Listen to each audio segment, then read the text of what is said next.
So let's just finish up Chapter 10, War Against Civilians, Sieges and Blockades. I just got a couple of comments here. This is the second video on Chapter 10.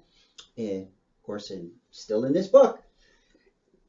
We looked earlier that it might be if you offer this free passage to those that are in a blockaded city, then they can be legitimate targets in the siege, provided that it is the right they have free passage that's been granted. Okay, but if you extend this siege like to a larger thing, like a large region, like a state or like we're talking about, besieging a country. This free passage principle doesn't really apply. It's not really practical anymore.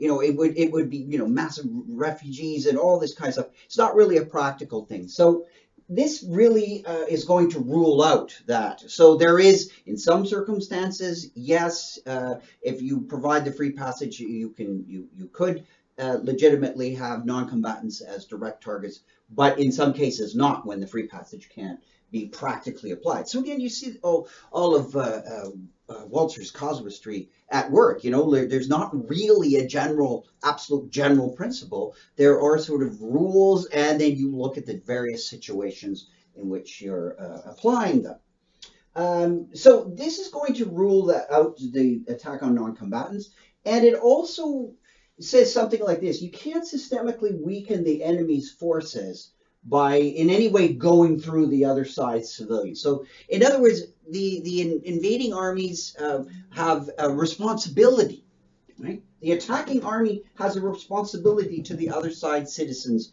as well. So you're not going to, it's not going to justify things like, extreme sanctions, extreme extended naval blockades, where you're really choking the citizenry off of just to try to get at your enemy by basically saying, well, we're really only interested in attacking the enemy's army, but those citizens are kind of in the way and we have to go through them, by imposing naval blockades or strategic devastation, like, well, we want to weaken the enemy army by destroying their food supply or something like that, but and the citizens happen to get caught. So no, it's going to rule that out.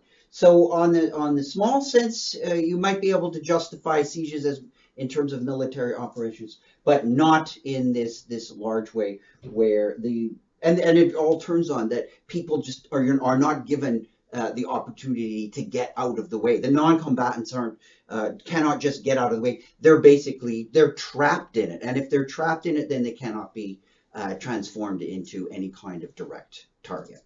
All right, so that wraps up Chapter 10. Just a short one. See you next video.